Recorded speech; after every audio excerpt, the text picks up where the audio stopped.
Well, hello and welcome back to Storytelling on the Plains, where two friends get together and talk about things in western Nebraska, and hopefully it's all factual and correct.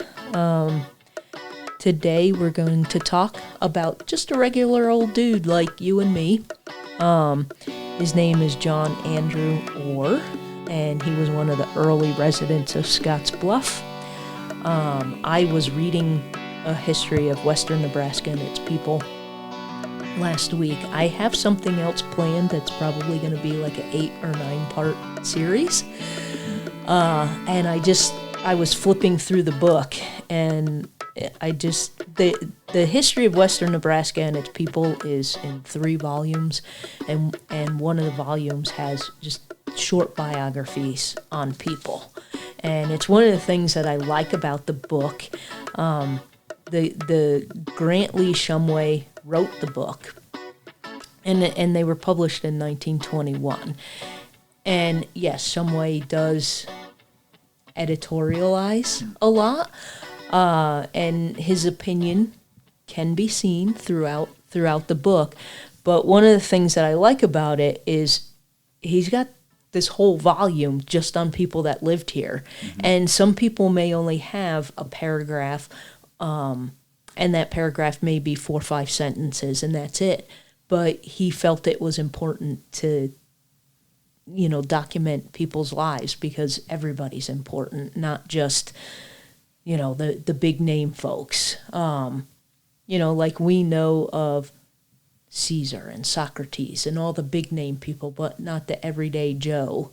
Yeah. We very rarely hear anything about them, and Shumway kind of solved that issue. There's literally hundreds of people in this volume, and I just happened to stop on John Orr's life, and what struck me was he was old when this was written, and we'll get into how old. But he did quite a bit of things. Oh my gosh, I can't even talk right today. But he was slightly influential in the town. He was well known, well liked, did a lot of things, and was a pretty well respected dude. So I was like, I'm just gonna write something about him today. I've also been flipping through, I have it upstairs on my desk, the book that your in-laws loaned us about. The Book of Harrison. Yeah. Or the Book of Sioux County. Yeah. And I started looking at some things, and there's something in there for this big, huge parter. I don't know how long it's going to be till I get everything written, but it's easily going to be 5 to 7 parts. And there's just so many neat little interesting things that I could easily spend the next year just going through that book and picking things out about Harrison. Oh, it's an amazing book. Yeah. It is so cool how much stuff's in there. It's amazing that it's so jam-packed with information, but to me the sad part is it's about Sioux County, and unless you live in Sioux County, you'll probably never read this book. Nor the importance of it, because I found another cool book in my in-laws' house, and it was just a simple, small, really beaten-up book, paper-made book, but it was just a list of everybody in the school system of Sioux County back to the 18-somethings. Oh, nice. Up till present, and it tells you whereabouts they still are or might be. Tells you where the families, and you can see the families move through the Sioux County, because there's so many old families out there. So you see them pass, and you see their children and their children and their children and their children. It's really, really cool to see all that stuff. Yeah. And if you ever have a chance to go into the high school, they actually have all their pictures from since the high school was built. So if you go through there, you'll see every graduating class of every year. So you'll be able to see my mother-in-law's in there. Okay. And Jason's in there, my husband's in there, my sister-in-law's in there. So it's kind of fun. My brother-in-law's in there. There's so many people that are in there, and you just see it's the same thing. You go through the generations, and it's really cool. That's very cool. Mm-hmm. Yeah. And I was reading yesterday, there was a press release out about a gentleman, I believe he's from Gordon, and he's written about this horrific murder up in the Gordon area. It's in the Sandhills. I forget the name of the town now. I did not know about this horrific murder. It happened in 1952 until yesterday when I read the press release, and it's in Cherry County, and technically that's kind of still western Nebraska. So, and I didn't get a chance to send you the link to the press release, but the dude who wrote the book, I think it's next week, he's gonna be at the. Is it Valentine? No, it's not. No, Valentine's way further east. Yeah, I looked it up. Anyway, the gentleman who wrote the book, and I probably should have been prepared more, but you just kind of brought that up to my mind, so here it is. He's going to be signing the book that he wrote at the museum up there in Alliance. Oh, the Night Museum? Yes. Okay. Yeah. So I debated, should we read that book? But, I mean, it's kind of horrific, and a pet gets killed, and really, or not a pet, a baby. It's horrible. It's horrific. It's way worse than a pet. It's horrific. I was thinking, it's worse than a pet. Well, a baby. Yeah. Obviously. Mm-hmm. And I just read like a 2-sentence blurb, and I'm going, I don't ever. My mind first went, that would be a good podcast episode, and then my brain immediately went to, no, I don't want to do this. It's like a Stephen King novel. So I'm looking for ways to justify that it's too far out of what we plan on doing to do an episode, but we'd have to at least do a disclaimer. Yeah. So anyway, but back here to a little more happy things. We're going to talk about John Andrew Orr. And when I was reading about him, the more I read about him, the more I just wanted to share about this dude that I just learned about that lived 100 years ago. Not really even 100 years ago, because when Shumway wrote his book, it was published in 1921, and he was still alive. So he did die in 1926. So pretty much 100 years ago, he died. But I just wanted to share a story. So here's the story of John Andrew Orr.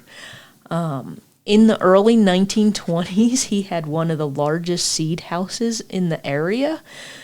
And if he had one of the largest seed houses in the area, everybody was buying their seed from him. Yeah, it might have been him and one other dude, but he pretty much was it. Shumway noted that John also sold more real estate than many of his competitors, so he's good at selling property. A man past 85 years of age, he is busy every day in his office, does his own writing, and attends personally to the details of his various business affairs with perfect possession of all his faculties and enthusiasm. And that kind of got me more curious and more interested in, what's this 84-year-old dude doing, still working?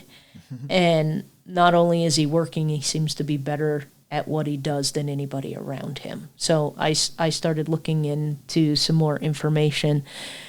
And as a side note, that seems to be still somewhat true today. I know, for whatever reason, I happen to know a lot of late 70s, 80s, early 90s people.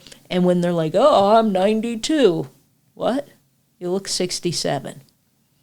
I don't know if it's just, the genes of the people that settled here and then their descendants, but I know quite a few people, like Doug Kent. He had his business, he retired, he volunteers down at the Scottsbluff National Monument. I always get his age wrong, but he's getting pretty close to 90 now. He's still driving, he still gets around pretty well. He walks slower than he used to, which, that happens. But he's got everything upstairs, know. So And it seems like John Orr was one of these dudes too. So I want to start with something that really annoys me with language. Shumway wrote that John was born on the Hudson River. Now, if I tell you I was born on the Hudson River, you know what I'm talking about. It's wrong grammatically. It's wrong. He was not born on the river. When you say someone was born on the river, that literally means on the river. That's not... What if you're on the boat on the river? That I would let slide. Yeah. But I still would describe it as he was born on a boat in the middle of the river. Yeah. What if she was actually in the river and did like one of those water birth things? Then you were born on the river. Then you were born on the river. Yeah.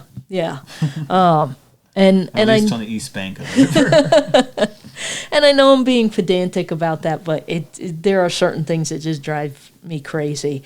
John was actually born in the town of Scottsbluff in Rensselaer County, New York. And I put the pronunciations there for you, Connor, because I figured because it's a fun name. It's pronounced Scottsbluff, but if you look at it, the way that it's spelled, I don't know if you would come up with Scottsbluff. The Coke at the end, I would. Yeah, but Skahatchee Coke. No, I wouldn't do it. No. Yeah, New York was settled by the Dutch first, so you get a lot of these names, and in the area where he was born it's not too far from where I was born. The Dutch were in this big area, and you get a lot of Dutch names and a lot of Indian names.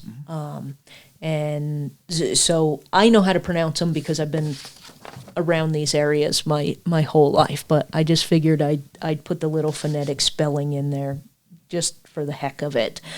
So now that we settled all that, John was born on September 9th, 1835. In my research, I did find a September 3rd birth reference, but that was only once, and all of the other references I got was September 9th, so I'm going with September 9th as his birth date. I just assume, depending on how you write, I could see a 3 or a 9 looking like a 3, especially if ink faded or whatever. But the fact that every other reference said the 9th, I'm going with that. His parents were Benjamin J. and Mary Starbuck Folger Orr. Spent their entire lives in New York. Way. Yeah. No way. Yeah, I was like, no way. How did she get Starbuck as a middle name? And then Folger. Yeah. How did you get Starbuck and Folger? That's funny. So now, given the fact that this part of New York is beautiful, and at the time wasn't as expensive as New York is today, I can see where they would live their lives there. Sipping their coffee. It would suck if they never got to try it. Like they were just that family that never got to try coffee ever in their life. Yeah. Just nope. Never tasted this stuff. What is it? So if you ever get to New York, this area, I think the entire state is absolutely beautiful and gorgeous. Oh, when people think of New York, they think New York City, concrete jungle. They don't realize how much more. I mean, that's 13 miles. And most people, when they think New York City, they think Manhattan, which is a 13-mile long island. Mm-hmm. And just to go, I mean, it doesn't take far to drive 13 miles, but just off the top of my head, from my hometown, Middletown, to Albany is a 3-hour drive. Mm-hmm. And it's an hour and a half south into Manhattan. New York State is massive, and it's absolutely gorgeous and beautiful, but... Yeah, mountainous, or not mountainous, but forested. Yeah. The Appalachians run through there. There's a part of the Appalachian train called the Shawangunk Mountains, and I used to go hiking and camping up there as a kid. It's just absolutely gorgeous, but... It's on my bucket list. It's too expensive for me, and I could never go back there to live. But you go back to 1835 when John was born and his parents are already married. It's beautiful and gorgeous and wooded and less developed because 1835. Yeah. So you do have roads established, but you don't have skyscrapers. And by then it was New York, right? Yes. The whole British thing happened and things changed hands and Yep. So John's parents were also members of the Methodist Episcopal Church. His father was a shoemaker and a Democrat until 1858 when he switched to the new Republican Party. I'm not getting into. I mentioned something about it a little later, and I had to ask Paul a question because he was a history teacher, and I go, dude, I just need a 1-sentence answer, and it went on for a while. So I'm not getting into the politics of. Because it's so hard. 1858, Republican and Democrat were different. They weren't what they are. Right. Completely different governmental ideologies. Yep.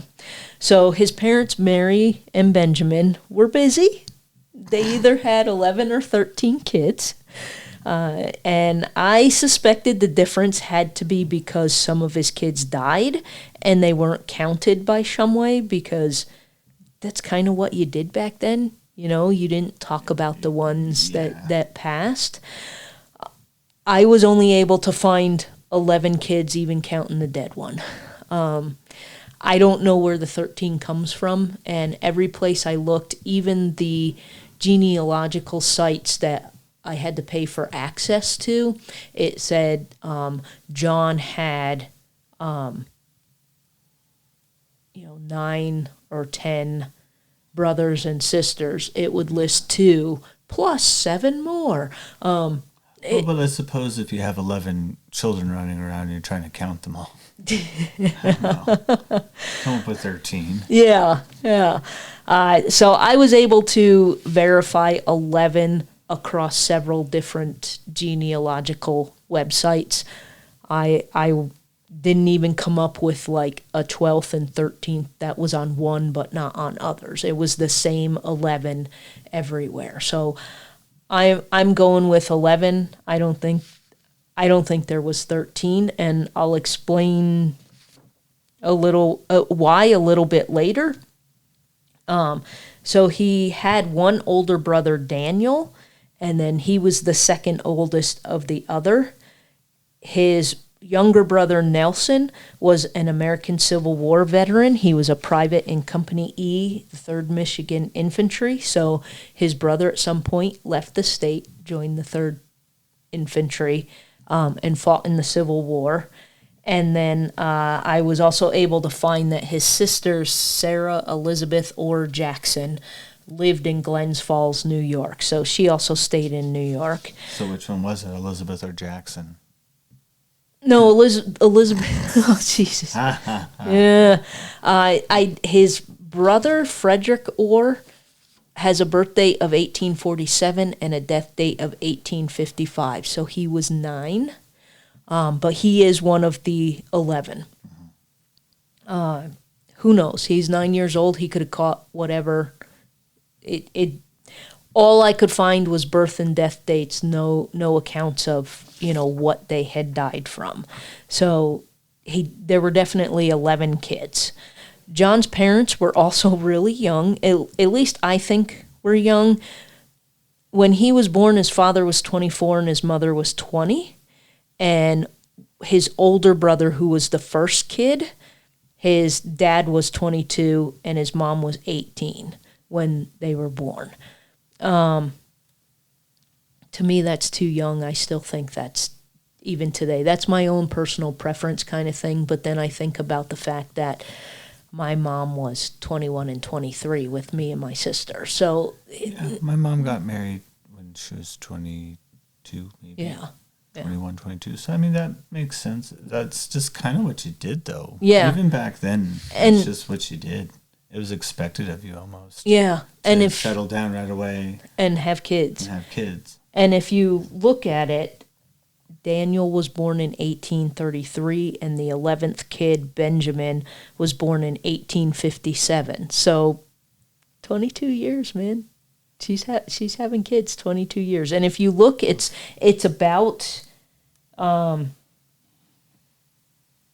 it's about every 2 years she's having another kid. That's a lot of kids.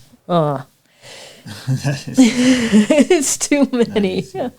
And because they had such a large family, money was spread pretty thin, and John didn't have a lot of educational opportunities. At age 12, he started working on a farm and worked there until 1856.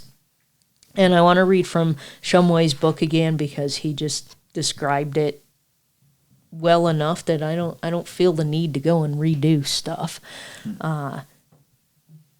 But he cherished an ambition for a wider field of effort, and when he was 21 years old, he decided that he wanted to see the new Western country in his native land.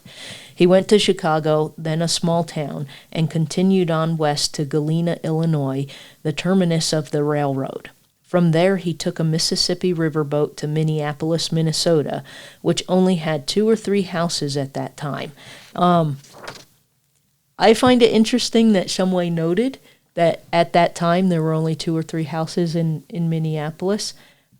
I'm sure if I went back to 1921 when Shumway wrote this, I'd be like, yeah, Minneapolis is a little tiny podunk town, and you think about what it is today. Mm-hmm. But he made a point of noting that there were just a couple of houses in Minneapolis at that time. He continued his journey by stage to Sauk Rapids, Minnesota, about 80 miles from Minneapolis. There he worked a short time in a sawmill, and when that shut down, he helped in the building of a church, and the following spring he took contract to build 5 houses. So it just kind of popped in my head that the time frame here. I remember I hated the show because I'm just not interested in Little House on the Prairie. But I'm just remembering a time in the show when the dad had to go find work elsewhere because there was no work in the sawmill. Mm-hmm. And Shumway noted here that John worked in a sawmill till it shut down. And I would have to go check the time frames because I'm not a Laura Ingalls Wilder fan. I don't have time frames of any of that. Get into Little House on the Prairie either. The only reason I know anything about it is because my sister and my aunt loved the show and the books. I have never read the books, and we had to watch it every Sunday night, and I had to sit there and watch it. So you gather bits of info. My problem was the show just. Yeah, I didn't like the show at all. As a matter of fact, the only time I started paying close attention to it was in the later seasons. Matthew Lamberto was their little adopted brother. He was cute, and I was, I was hitting puberty, so he was cute. So I paid attention to it, but I didn't really care about them. I totally get the importance of her diaries, the history that she provided, but it's just not. It's not something I was ever interested in. Yeah. But just reading again about the sawmill, I don't know why it didn't strike me when I was writing this. But I do remember in the show there was this big old episode where Pa had to go away. And he was gone for months. Yeah. So I don't know. Anyway. It's probably the actor, but like, I'm sick of this family. I'm sick of this show. I'm taking off for a season. Write me out. I lost my job at the sawmill. Write me out. Figure out something.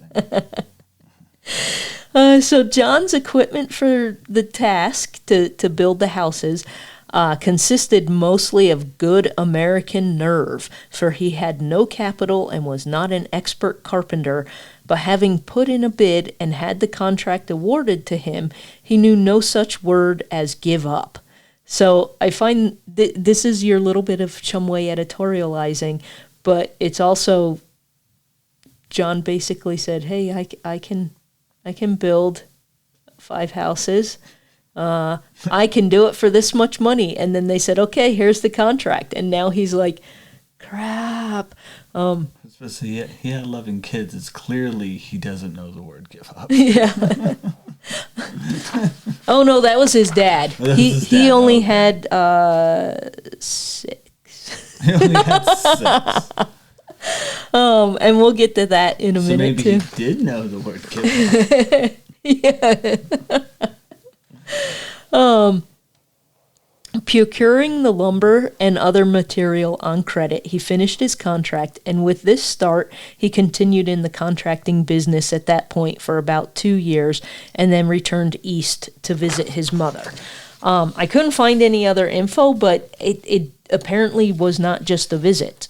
He stayed back east, but I couldn't find any reason why he stayed. Yes, he's going to get married here in a second, but that's not why he stayed, because whatever helped him stay, who knows. In 1860, John traveled to West Paulet, Vermont to work in the mercantile business for the next 4 years. After that, he was appointed postmaster and was a justice of the peace for 8 years.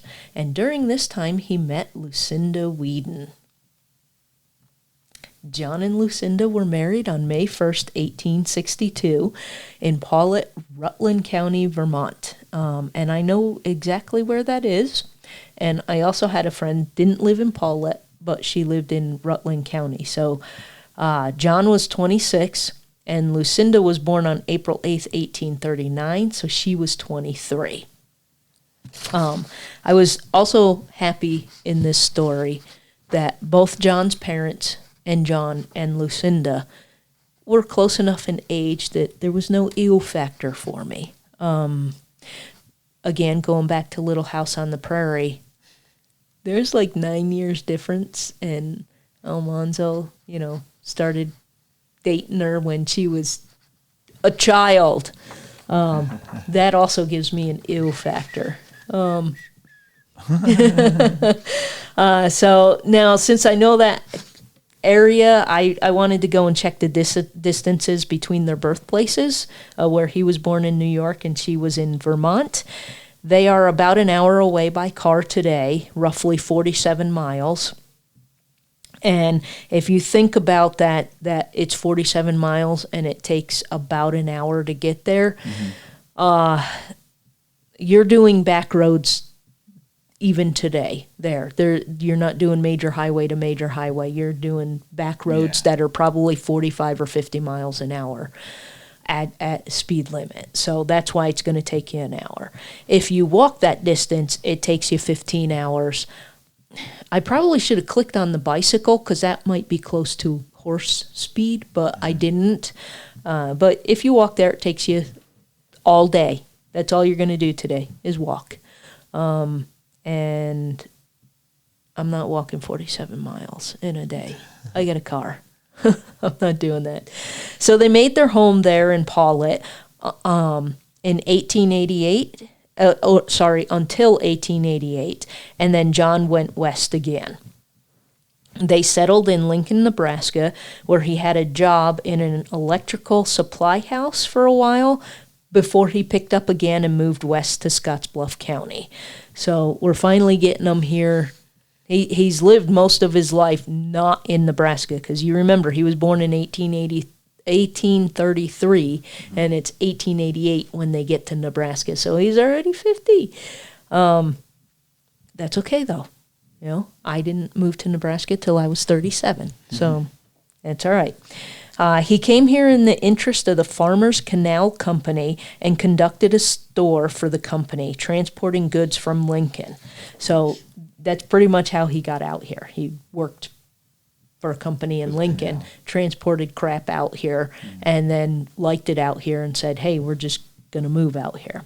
So this was a large irrigation enterprise which in later years has been carried to completion and has fully justified the ambitions of those who started it. But in the early years of its progress, it became involved in financial difficulties, and in 1896, Mr. Orr turned his attention to farming in the new country where he had cast his lot. He bought 80 acres of land and rented other lands. Later, he sold his land at a very substantial profit and came to the place where now is the city of Scottsbluff. So he I mean, at least he was thinking ahead. You know, he came to Lincoln. He's like, yeah, I want to go to Scottsbluff, but, you know, we need money to do that. Mm-hmm. And he had a plot of land, and he rented out plots of land that he owned and made money from that. And then apparently when the time was right, he sold up and made crap loads of money so he could come out here. So not your typical immigrant West. Yeah. Your typical immigrant West just packed up all their crap that they had and went west. Mm-hmm. So he put up the first new dwelling house under contract that was built in Scottsbluff, operated the first lumber yard, and in connection with William H. Wright, conducted the first real estate and loan office. He was one of the committee that raised the money to build the first Presbyterian church in Scottsbluff that cost $5,000, where there were only 7 members. So 7 members raised $5,000 to build the first church. That's well, yeah. Again, $5,000 is. Yeah, I forgot to look that up, but that's a lot of money. That's a lot of money. That's a lot of money back then for 11 people for 11 farmers to get up. 7. 7, sorry. Yeah, that's 7. Okay. 7-11. I'm throwing out a whole bunch of numbers today, so it's easy to get them mixed up. He took the district warrants and built the first school building in the city, which is still standing. Now, I ran out of time to check. I think that might be Bluffs Middle School. I'm not sure. Because the school building was still standing in 1921. I don't know when the middle school was built. So it might be a different building. That's a good question. But he helped build the first one that was there. In his loan business, he has loaned money on land for outside investors according to his own judgment, and although the amounts have been large and the loans many in number, he has never lost a dollar for his clients. So he kind of reminds me of Hod Cosman a bit. When Hod Cosman started his bank up here in town, a lot of his loans were, Irene, I know you're not going to be able to get a loan if we run all this paperwork and stuff, but I know you're going to pay me back. Mm-hmm. And that's how a lot of early things got done. Even when I did a story on Randy Meiniger, and when he wanted to start Valley Ambulance, him and his buddy, who I forget his name now, so I apologize, I'm sorry. They didn't have the collateral, they didn't have the backing, they didn't have the long, extensive credit record. Mm-hmm. And basically the bank was like, yeah, we know you're good for it, Randy. And this was in the 70s. Mm-hmm. That's getting extremely difficult to do these days. Oh, almost impossible. It's almost impossible. As a business owner myself, yeah, that's like so hard to do. But I would say up probably through the 80s, it was still a regular occurrence. Mm-hmm. And of course, if that's me and I know that no one's going to loan me money, and then this dude I know that owns the bank is like, I know you're going to pay me back, Irene. I'm going to pay them back. I'm not going to disappoint them. I'm going to follow through. Well, a lot of business accounts, like having just gone through this, you have to keep sometimes $5,000 or less, or sometimes 500 or less, or whatever. You have to constantly keep that in your account, otherwise you lose it. Mm-hmm. So there's a lot of stipulations now that make you jump through those hoops to make sure that you're a trustworthy person that has the money. And so this, to me, says John was also a good judge of character. Mm-hmm. Because he loaned out big sums of money to people that, if you just look at them on paper, maybe shouldn't have gotten loans. John continues in the real estate business, and a few men in the North Platte Valley are better informed along that line than he. So he's in 1921, when this book was published, John is still in the real estate business, still kind of dabbling in it, but he's not as involved as he once was. That's just fancy language for saying that. In addition, he conducts his large seed business, the extent of which is proved by his books that show sales of seeds of all kinds in the present year amounting to over $12,000. $12,000 of seeds, if I remember correctly, you're like approaching $500,000, I think.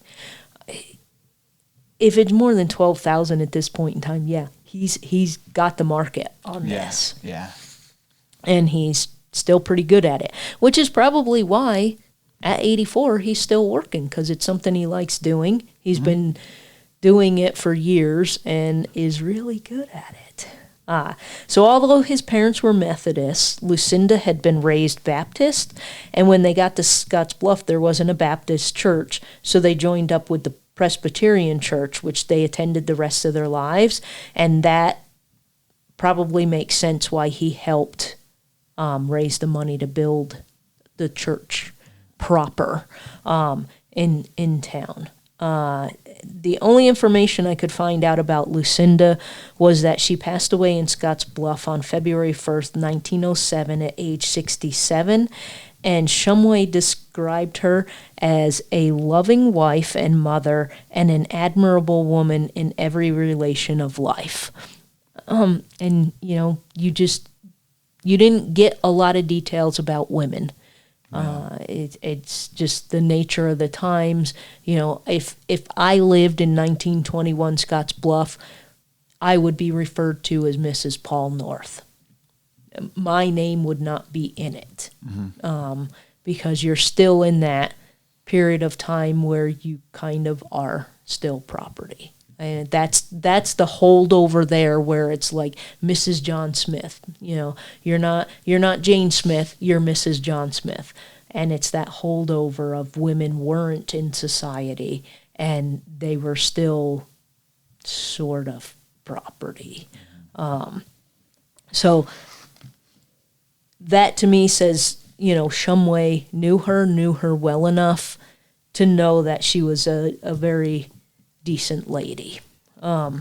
Even if she wasn't, because what are you? Yeah. Are you really going to say that she was awful if you didn't know her? Yeah. I mean, it seems like that's just the thing that you say about most women in society back then. It's like, well, she was a polite and respectable and loving wife and a good mother. Yep. She could have been the most horrible woman in the world, but And also, I'm sure you and I were both raised that you don't speak ill of the dead. You don't. And to this day, that kind of holds true. Yeah. I really hear it all the time, where you just don't speak ill of the dead. Yep. And I think it's Mark Twain. I'd have to go look up the quote where, I've never wished someone dead, but there's some obituaries I've read with pleasure. Mm-hmm. And I know I'm butchering the quote. And I'm like, yeah, I totally get that. But I also... I get that too.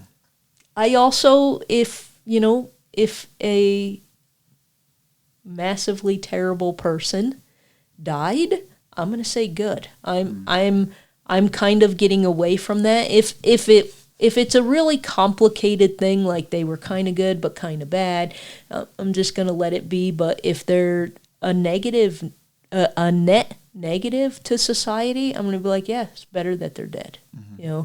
And people can judge me for that however they want. I also went to a funeral for a gentleman that had committed suicide, and people got pissed at me because I wanted to talk about suicide. And I'm like, this is why we need to talk about it, because he didn't have anybody to go to. Mm-hmm. And they all got mad at me, and I was like, I don't care. And I eventually just got in my car and went home because they didn't want to talk about it. And I go, I get it. He was our friend. He was, a family member. And you're upset about it, but it needs to be talked about. Mm-hmm. And the refreshing thing was when the young man that Paul and I mentored committed suicide. No one said the word suicide, but everybody was talking about it. And everybody was saying we wished he had stepped up and said, hey, I need help. Or, so they were talking about it without using the actual word. Mm-hmm. And that's the difference. The one man was almost middle-aged, and this was a 21-year-old kid. And so all of his friends and stuff, you can see where that generation is sort of starting to change there with that. True. Yeah. But if you're evil and you die, yeah, I'm not going to shed a tear over you. Like if I was living in the end of World War II and Hitler's dead, yeah, great, good. Now maybe we can sort the world out for the better. I don't think we should have ever killed Hitler until he was very well studied. I mean, I realize he killed himself. Yeah.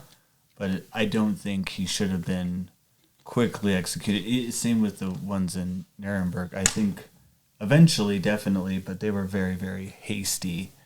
I think they could have learned maybe a bit more, gleaned a bit more, especially from Hitler himself, just to get some mindset of his. Yeah, and that's and maybe close some pages because he killed himself. Yes, he's now everything. I've heard everything about Hitler. Hitler is everything. Like he's a drug addict. He's a vegetarian. He's an artist. He's a bad artist. He's a god. He's a bad god. He's a dictator. He's a horrible dictator. He's one of the greatest dictators in the world. It's like Hitler's everything. Yeah. It would have been nice just to get his account and close some books. Yes. Find out once and for all whether he was just an absolute cuckoo or if he really was evil, whatever that means, or if he had an agenda.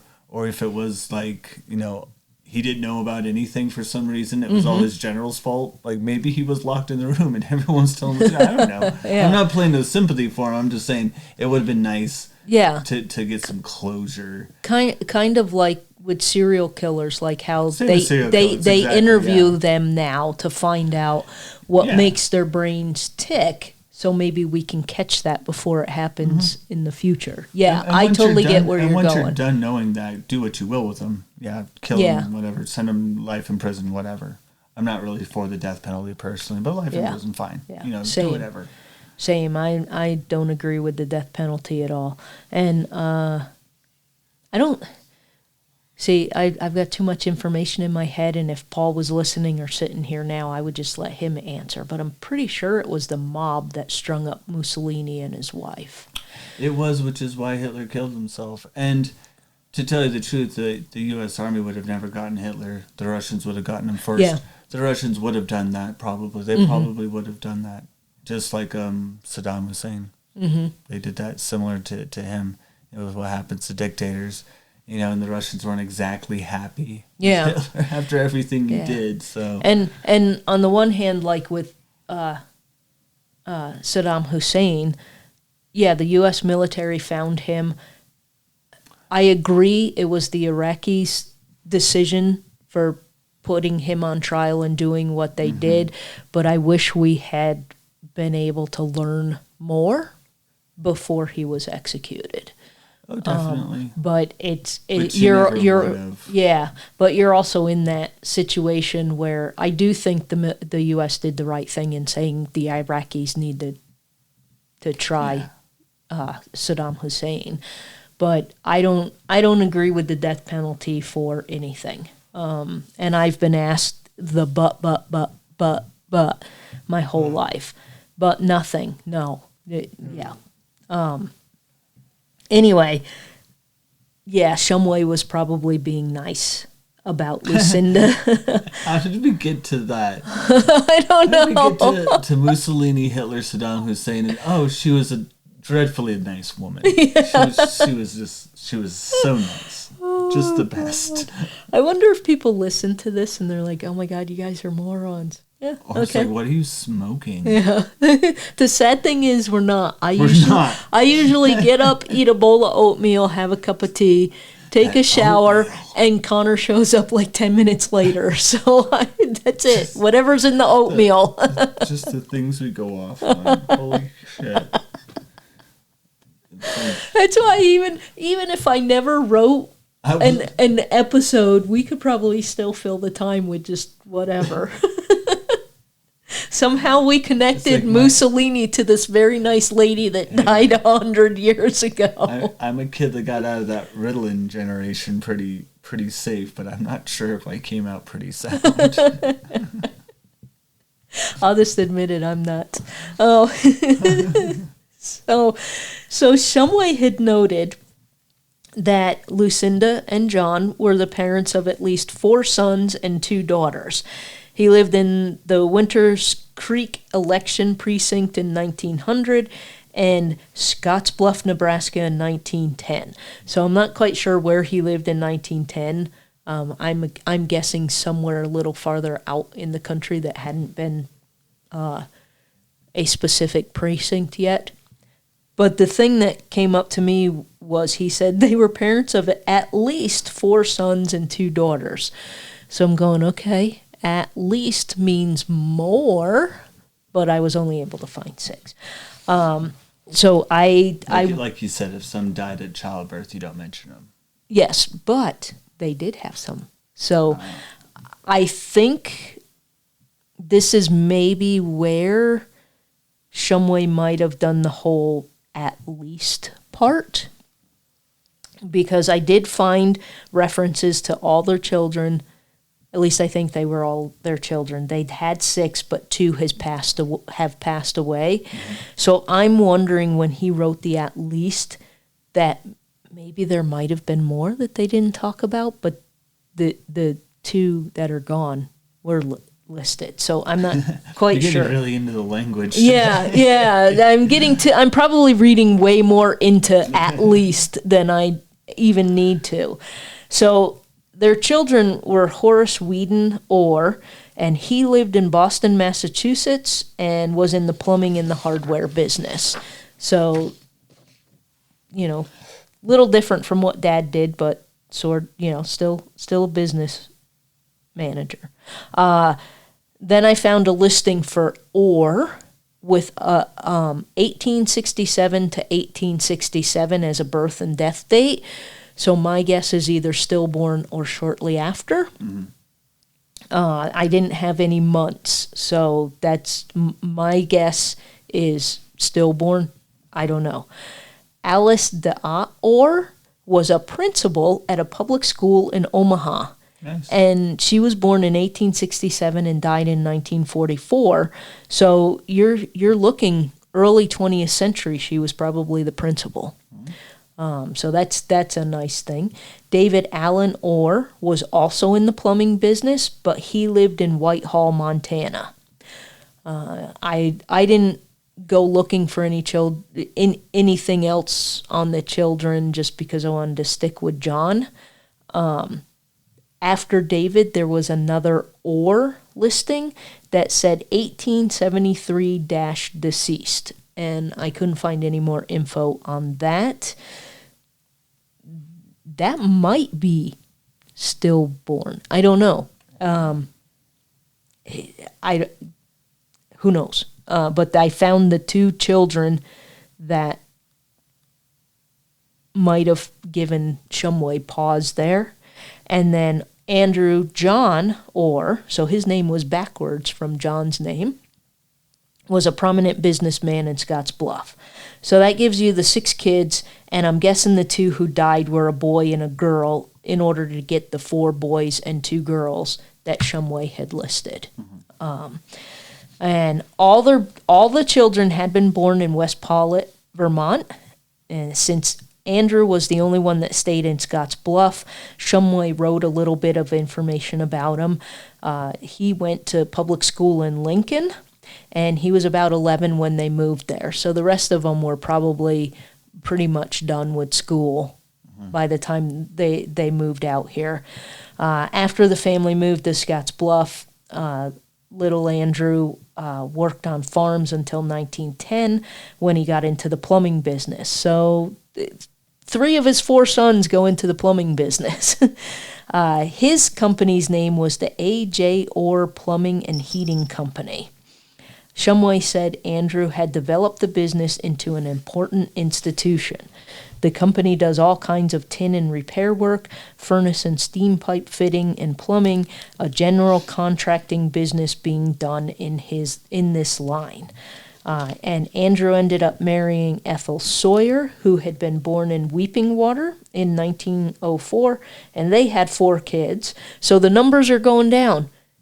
John's parents had 11, John had 6, and then his son Andrew had 4.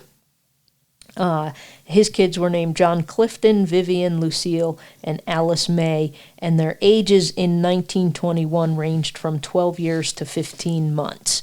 So you're also seeing this trend of medicine getting better. Why did we have 11 to 20 kids? Because half of them or more are going to die before they become adults. And then as time... That's part of the reason. Yeah. Well, yeah. I mean, come on. There's no internet. Yeah, it's like you get lonely. Yeah. I mean, you look at the fact that where did you get the baby boomers? At the end of World War I, when all the dudes came home. Yes. And then there was a small boom in New York. When I was a little girl, there was it 3 or 5 days we had no power. And then like 9 months later, you had a boon of kids. And I haven't looked, but I'm sure if you go to COVID, you're probably going to see a boon around then as well. I think they've already... I thought they did. They've already explained that a bit, that did happen. Yeah. In fact. And it's basically there's nothing else to do. Mm-hmm. So that's life. So little Andrew was also a Presbyterian and a Republican. He was also a member of the Knights of Pythias, the Odd Fellows, and the Modern Woodmen. My family were also woodmen as well.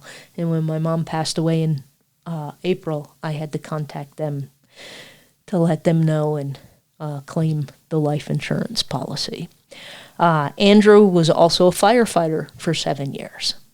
And the Knights of Pythia and the Modern Woodsmen, I know who the Oddfellows are, but are those the same kind of organizations? Yeah, like they're fraternal organizations. Yeah. I don't know if the Knights of Pythia are around here at all anymore, but I haven't even heard of the Oddfellows anymore. Not much. Yeah, I don't think the Oddfellows are, but you can still run into people who know who they were. But I think the Knights of Pythia, I think they're just gone. I know who the Oddfellows are because there's a cool antique store in Sioux Falls. It's probably all still there. You can go there, and in the back corner, there's just all this Oddfellow regalia. Really? It's like the weirdest stuff. Because, it's the weirdest. It looks very, very culty. But if you know anything about the Oddfellows or any of these things, that's just, even the Shriners, that's just what they do. Yeah. I don't know why. I think they think it's fun. It adds to the mystique. Yes. And I think half of it is sitting in a back room, they're drunk, and they're like, wouldn't it be cool if we made these hats and made everybody wear them? I think that's where most of it comes from. It must be. Watching old mobster movies where they used to do that, Italian mobsters used to do these secret rituals to become mobsters. I don't know what they picked it up from. I don't know. And I can even tell you when I was in high school in marching band, our percussion section had a specific handshake, and you couldn't do the handshake with anybody in the brass section or the color guard. That's what the drummers do. And it was just a stupid handshake that we made up, and whenever you saw each other out in public anywhere, you did that. It was just a dumb, stupid thing. But now imagine if you took us from the late 1980s and put us into the 1880s, and now we have a group called the Drummers. Oh, they got a secret handshake. Secret society. And it was just, we were screwing around one day, and we came up with it, and then we thought it was fun because we're stupid teenagers. Yeah, and that's what all these are. We're stupid young boys that grew up into stupid old men and just never got rid of their fraternity clubs. Yeah, that's it. So that was it on Andrew that I was able to find. And now jumping back to John real quick. John was also a Mason, and we all know about the Freemasons. I don't need to get into that. And he was described as a staunch Republican. And without getting too much into it, around 1921 when Shumway published this book, Republicans were starting to become more conservative. And I had asked Paul about that because I know you end up getting... You also get that shift where... Abraham Lincoln today would be a Democrat. And you get those shifts in parties, but you've also just been done dealing with the Bull Moose Party with Teddy Roosevelt because he got ticked off with his party. So he's like, I'm going to create the Bull Moose Party. And so I'm not going to get into it because political parties are extremely complicated, and unless you want to do a history on that, which I don't, there's the next noticeable shift was after World War II and into your Dixiecrats and all that other stuff, and it's just super, super complicated. I mean, like the Dixiecrats, you could do probably a 5-part episode just on that. But I had asked Paul because I was like, are we in that time period where things are starting to shift? He's like, yeah, but then they shift again, and he started talking. And I'm like, okay, dude, no, I don't need that. Nope. I mean, it's good information to know, and I'm glad he told me, but it's not information I needed for this episode. Shumway also said, John has always been a temperate man and a strong advocate of temperance, and can point to himself as an example to prove his faith. Hale and hearty and active in business in his 85th year. I think Shumway was just really impressed that dude's 85 and he's still going. He's still doing everything he was doing when he was 20. He hasn't changed his whole life. Says that he's a temperate man, which means he was probably pretty even-keeled, didn't get angry too often. And I'm sure if I said, go, you could probably name 5 or 6 men that that are not temperate men, that personally. So it just, Or was it he didn't drink? No, the temperance that is the don't drink. Is the don't drink. Okay. The temperate man basically he was kind of even-keeled. Gotcha. And and that's probably. Well, he didn't drink. Yeah, there you go. That probably helped a lot of it. So John died on February 7th, 1926, at age 90, and is buried in the Fairview Cemetery. And I came across him on accident. I'm reading something else, and I'm flipping through the pages, and I just happened to read the sentence where he was in his 80s and still working. Holy cow. And I'm like, holy cow, what the heck are you doing? So I just thought I would share that this week because, like I said, I'm working on something that is going to be a multi-part thing. I would like to get it done this week, but, like I told you I don't know if it was via text or in person, I don't want to do it until I have everything done and I have all the parts done, because I don't want to get like part 1 done and then we're at part 5 and I'm like, oh, that should have been in part 2, because then it's too late. So I want to get everything done and know how many parts it is. I would like to have it done this week, and if we do, great, and if not, I'll finish up another one of my other things that I have notes on so that we can do that. But I think I don't care. I'm gonna love this multi-part episode. It's gonna be fun. Yes, it's gonna be a lot of fun. And for everyone else out there, stay safe in whatever you're doing this summer of 2025. It's gonna be hot.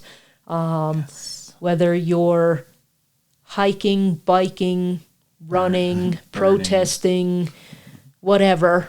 It's going to be hot. Take water with you, dudes. Yes, stay hydrated. Yeah, I was out all day yesterday, and I'm glad I had my water. So Yeah, same here. Stay hydrated for sure. And especially if you come out here to western Nebraska, have water. Make sure your tank is full before you go driving into the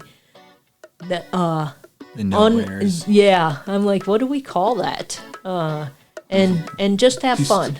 Oddly enough, we still called it the sticks, and I don't know why, because there's no trees out there, so we called it the sticks. This slang that just made its way out here. Yeah. All right, so that's it for this time. I'm Irene. And I'm Connor. And this is Storytelling on the Plains.